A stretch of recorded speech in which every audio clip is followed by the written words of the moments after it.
We brought the bell back to Ferguson.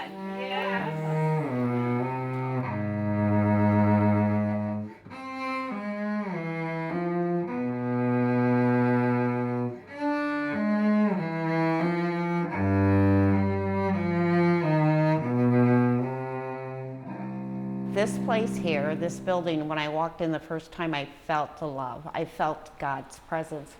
I felt that this building sat empty for 10 years for us. It waited for us. And just like we're in here remodeling, that's exactly what we're going to do to the 16 women that enter here. Their lives will be remodeled as well. The women I've worked with who really want to change, and I've seen this over and over again, all they need is a little bit of help. Their experience within their own families is being supported by social services, by food stamps, by disability. That's all they know. They don't know what it's like to have an opportunity to get a job that pays them a living wage. They've not seen this modeled. We all want better for ourselves, and if we strive and work hard, no matter how tough it is, we can get where we want to go. But it's hard work, and that's where you've got to really want to change. I met Linda 7 or 8 years ago, and she was working with Places for People. She was so helpful to me when I got in over my head on the streets, and I watched her knowledge having an impact on these people, and I watched her compassion with these people. I remember talking to her at McDonald's over lunch, and she was sharing a bit of her story, and though our stories weren't similar, we felt this deep, sweet connection to each other. From what I've learned these past 8 years working as a case manager or peer specialist, you got to listen to people to find out exactly what is it, what is your dream, what is your passion, what is it that you were doing before you got where you are now. I was so impressed at how Linda was using her difficult past to help other people. And she started sharing a bit about her dreams, dream to help people out of their own hard places, whether that be homelessness, generational poverty, addiction. Her dream was to have a place where these people could come together and live in community. And I was floored because that was my dream. We had the same dream.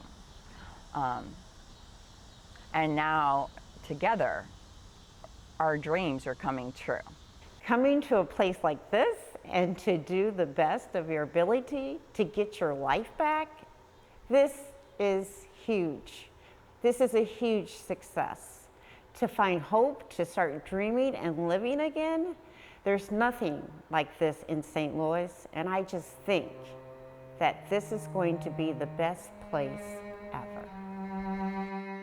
We want the Women's Care Center to be a place where women can come in and have years, months of safety and security, where they can be in relationship with people who care about them in a healthy way, that they will be living in a true community.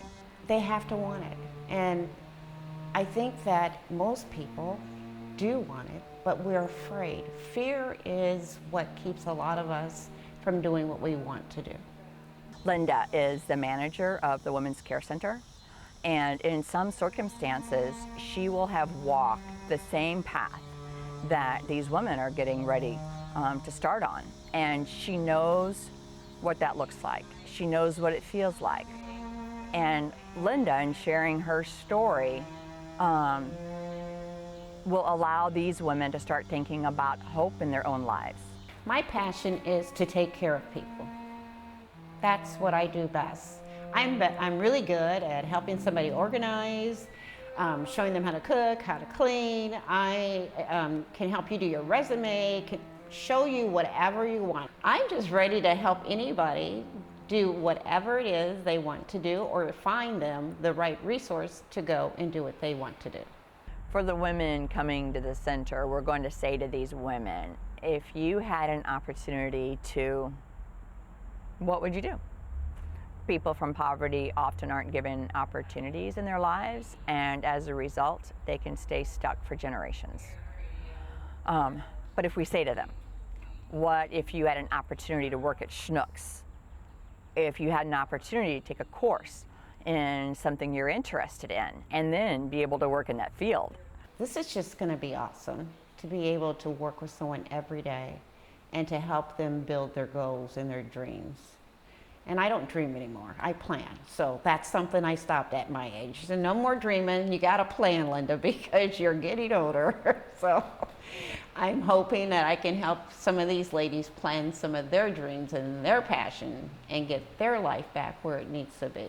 Every day is a joy to me, every day. Linda knows these stories. She's lived these stories. So her ability then to relate to the people coming in is pretty deep and wide.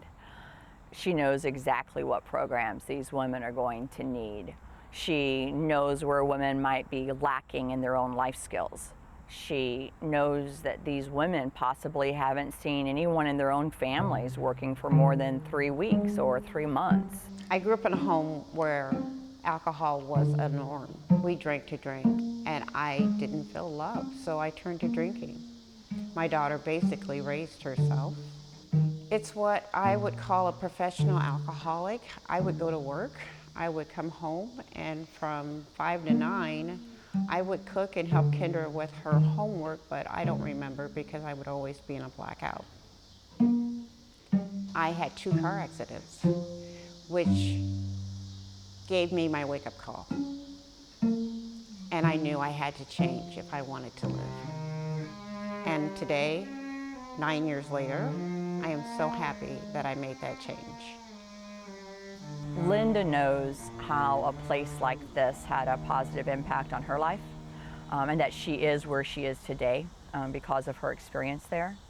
And Linda's dream is that we can give the same gift to other women in St. Louis. I'm hoping that when the women get here, we're changing not just their lives, but we're changing their grandkids, we're changing their families, if their mom and dad's alive still. I mean, there is so much love out there to watch somebody completely change.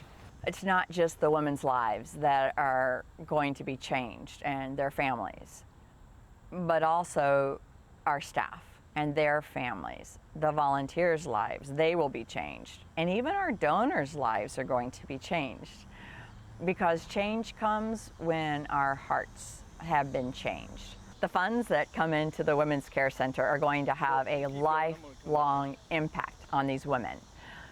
For the last 12 years, we have offered relief to the chronically homeless of St. Louis. So food, hand warmers, sleeping bags, socks, and more socks. And now we're moving from offering relief to offering opportunities that will allow these women to ultimately have their own home, to know where their next meal is coming from, to be in healthy relationships with their families and with friends. They won't have to worry when they're going to have a drug test. Hopefully, they're going to be out of debt by the time they leave this Women's Care Center. Ultimately, the gift that we're going to give to these women is that they will be living with a deep peace and calm within their hearts. And that's probably what I'm most excited to experience with these women, is seeing that just flow over their lives. This is going to be the best place ever.